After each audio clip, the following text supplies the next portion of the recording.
For decades she stayed quiet, but not anymore. For years, Wendy Credle, the dignified and often reserved ex-wife of the late music mogul Andre Harrell, remained a quiet observer of the chaos swirling through the upper echelons of the hip-hop world. While scandals, accusations, and whispers constantly circled the industry, especially around Sean Diddy Combs, Wendy chose grace, silence, and distance.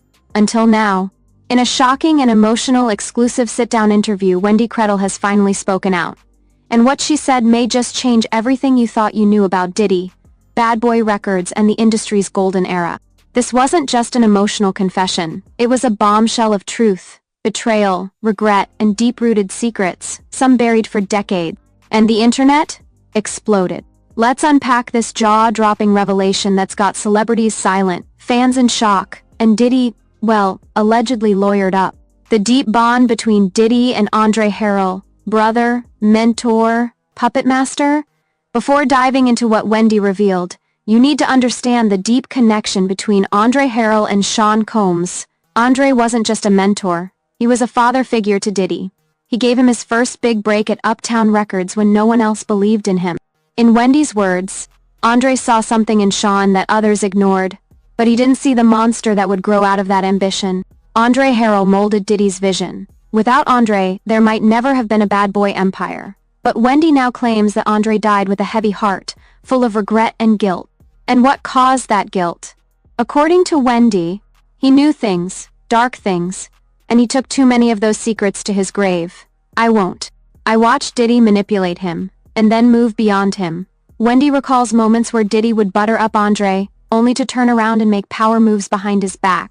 She accuses Diddy of using Andre's credibility to gain access, only to later ghost him when he rose to mogul status. Diddy was always 10 steps ahead but emotionally detached. I saw how he used Andre's kindness to build his empire, then cut him out when he didn't need him anymore. She paused, visibly shaking. Andre was hurt, deeply.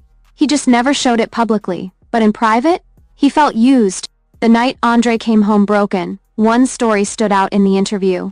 Wendy described a particular night in 1999, right after Diddy threw a star-studded party in Manhattan. One of those legendary events where A-listers, models, and moguls rubbed shoulders in a haze of champagne and secrets.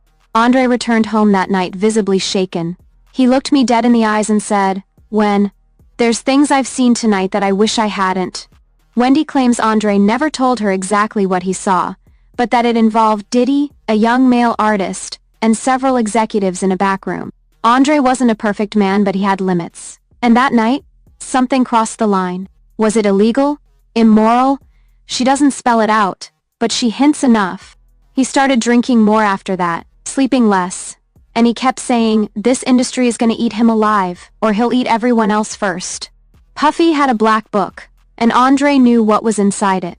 One of the most chilling parts of the interview was Wendy's mention of the now infamous black book that insiders claim Diddy kept. A mysterious ledger of names, numbers, and coded events allegedly tied to elite Hollywood parties, artists, and favors. Andre told me about it once. He said, "If that book ever sees daylight, half of this city will be on fire." She alleges Andre saw the book himself, sometime in the early 2000s.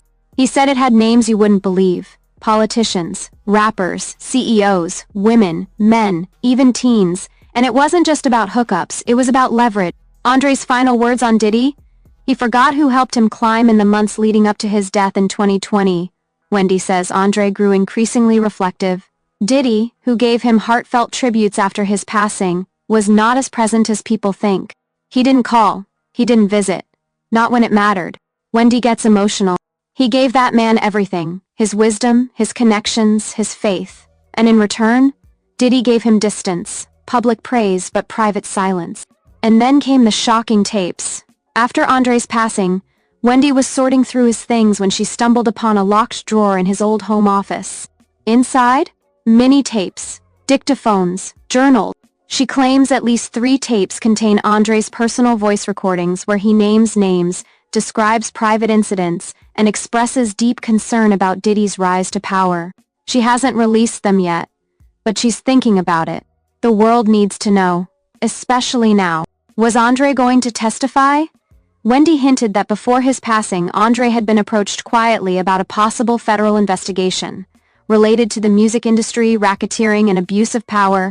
He told me he was scared, but he felt obligated. This directly aligns with recent rumblings of FBI interest in Diddy, including alleged raids and investigations involving trafficking, coercion, and hush money. Could Andre have been a key witness? Did he die just in time, or just in fear? Wendy Credle is now being followed? Since going public with her revelations, Wendy claims she's been followed, watched, even warned. Anonymous calls, cars parked outside my house, people asking questions about the tapes. But she's not backing down. I stayed silent for too long. Andre deserves better, and the industry needs a reckoning. The industry reacts, silence, and whispers. After the interview went live, a storm broke loose in the music world. Jay-Z reportedly made a private call to Wendy. Mary J. Blige, another Andre mentee, posted a cryptic Instagram story. Sometimes silence is betrayal. Diddy? Silent? No post? No tweet? No response? But insiders claim his legal team is in overdrive. What happens next? Wendy Credle has hinted that she may publish Andre's tapes as part of a memoir, tentatively titled, The Cost of Silence, what Andre tried to warn us about. If those tapes see the light of day, we could be looking at one of the biggest scandals in music history. And Diddy? His empire might not survive it. Final words from Wendy. I don't hate Sean, I pity him.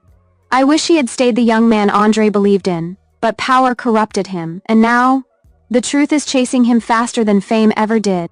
She ends with one chilling line. Andre's gone, but his voice is still here, and it's time the world listens. Is this the beginning of the end? For decades, Diddy was seen as untouchable, a mogul, a kingmaker, a legend. But now, with lawsuits, federal probes, celebrity whistleblowers, and Wendy Credle's long-awaited truth bomb, the walls seem to be closing in. Will the tapes go public? Will Diddy respond? Will others come forward? One thing's for sure, the game has changed, and this time it's personal. One of the most chilling parts of the interview was Wendy's mention of the now infamous black book that insiders claim Diddy kept. A mysterious ledger of names, numbers, and coded events, allegedly tied to elite Hollywood parties, artists, and favors. Andre told me about it once. He said, if that book ever sees daylight, half of this city will be on fire. She alleges Andre saw the book himself, sometime in the early 2000s. He said it had names you wouldn't believe. Politicians, rappers, CEOs, women, men, even teens. And it wasn't just about hookups, it was about leverage. One story stood out in the interview. Wendy described a particular night in 1999, right after Diddy threw a star-studded party in Manhattan. One of those legendary events where A-listers, models, and moguls rubbed shoulders in a haze of champagne in secret. Andre returned home that night, visibly shaken. He looked me dead in the eyes and said, there's things I've seen tonight that I wish I hadn't. Wendy claims Andre never told her exactly what he saw, but that it involved Diddy, a young male artist, and several executives in a back room. Stay tuned. This is only the beginning.